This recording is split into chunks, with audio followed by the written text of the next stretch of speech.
Sugianto, Namo Buddhaya.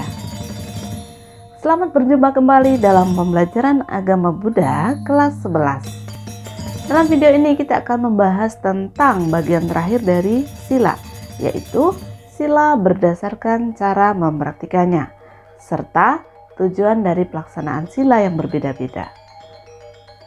Mari kita mulai.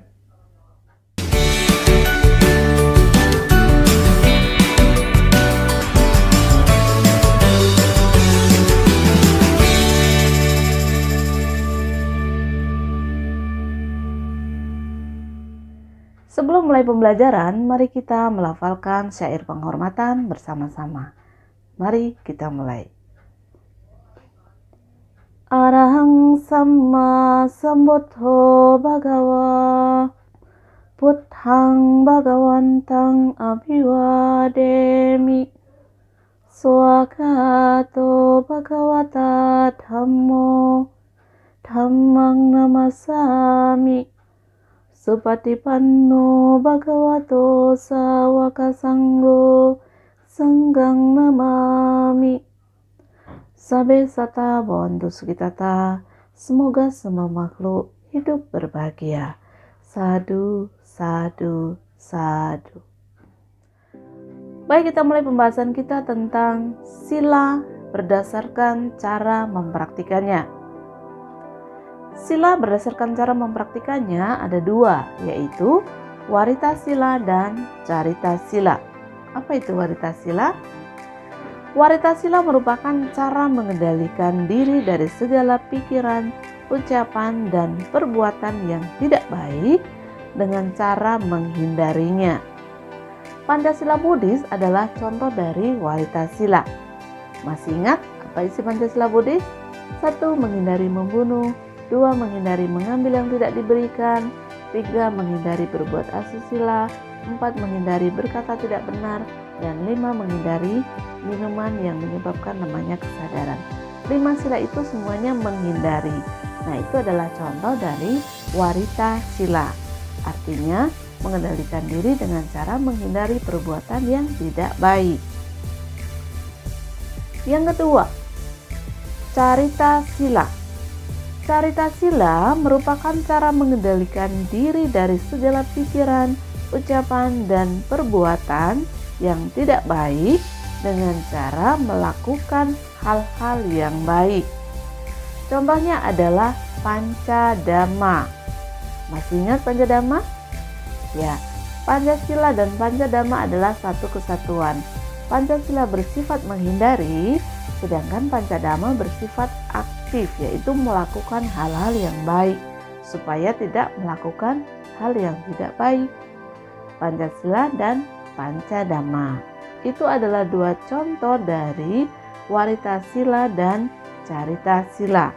Contoh warita sila adalah Pancasila Buddhis. Contoh carita sila adalah Pancadhamma. Masyarakat Buddhis terdiri dari kelompok perumah tangga dan kelompok non-perumah tangga. Kelompok perumah tangga disebut upasika bagi laki-laki dan upasika bagi perempuan.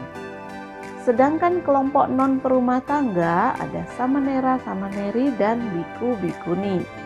Samanera, samaneri adalah calon biku atau calon bikuni. Samanera laki-laki, samaneri perempuan. Masing-masing kelompok dalam masyarakat Buddhis menjalankan aturan moralitas yang berbeda-beda dengan tujuan yang sama. Apa tujuannya? Nibbana atau nirwana. Pancasila jika dipraktikkan dengan sempurna oleh upasaka atau upasika akan dapat mengantarkan mencapai nibbana atau nirwana. Dasasila juga dapat mengantarkan para samanera samaneri yang mempraktikannya dengan sempurna untuk mencapai nibbana atau nirwana. Demikian juga dengan para biku dan bikuni yang dapat mempraktikkan patimokkha-sila dengan sempurna juga akan dapat mencapai tujuan tertinggi, yaitu nibbana atau nirwana. Masyarakat Buddhis sebaiknya memahami bahwa terdapat perbedaan antara winaya biku Theravada dengan biksu Mahayana. Dengan demikian diharapkan masyarakat Buddhis mampu bersikap dan berbuat terhadap biku maupun biksu sesuai dengan winayanya masing-masing.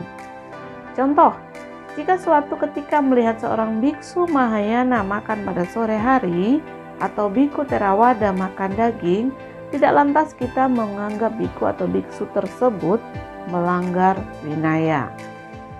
Itu adalah contoh dari manfaat kita memahami patimokkha atau pratimoksa. Pada dasarnya, sila baik itu bagi upasaka-upasika maupun samanera-samaneri dan biku-bikuni itu tujuannya sama, yaitu untuk mencapai tujuan tertinggi umat Buddha, yaitu nibbana atau nirwana. Nirwana dapat dicapai oleh semua golongan masyarakat walaupun sila yang dipraktikannya berbeda. Tentu saja setiap golongan masyarakat tersebut mempunyai tantangan atau rintangan yang berbeda-beda dalam mempraktikkan sila untuk merealisasi nibbana atau nirwana. Sebagian orang masih menganggap sila sebagai beban sehingga berpikir bahwa semakin banyak sila, semakin banyak bebannya. Sebagian umat Buddha bahkan berpikir bahwa Buddha berlaku diskriminatif terhadap bikuni dengan memberikan sila yang lebih banyak dari biku. Sila merupakan aturan moralitas yang berfungsi sebagai pelindung bagi mereka yang mempraktikannya. Sila dapat diibaratkan seperti pagar yang melindungi rumah di dalamnya. Jika sebuah pagar dibangun dengan tiang-tiang yang banyak dan kokoh, maka orang-orang yang berada di dalam rumah itu akan terlindungi. Semakin banyak sila yang dipraktikkan, maka semakin memberikan kenyamanan karena terlindungi oleh praktik sila tersebut. Dengan demikian, Buddha tidak mendiskriminasi bikuni, tetapi justru Buddha melindungi para bikuni dengan sila yang lebih banyak dari biku. Nah, itu tadi adalah pembahasan kita bagian terakhir dari topik bahasan sila, yaitu kita tadi sudah belajar tentang sila berdasarkan cara mempraktikannya, ada warita, carita.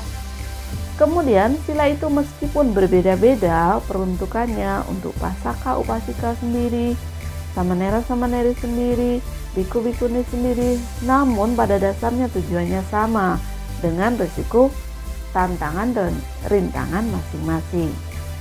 Dengan memahami hal-hal tersebut, mudah-mudahan kita akan dapat bersikap lebih baik ketika berhadapan dengan para biku-bikuni atau biksu-biksuni. Demikian pembahasan kita tentang sila berdasarkan cara mempraktikannya. Kita akan membahas topik berikutnya dalam video-video selanjutnya. Jangan lupa klik like, komen, subscribe supaya tidak ketinggalan pembahasan materi berikutnya. Dan sampai sata bhavantu sukhitata. Semoga semua makhluk hidup berbahagia. Sadhu, sadhu, sadhu. Namo Buddhaya.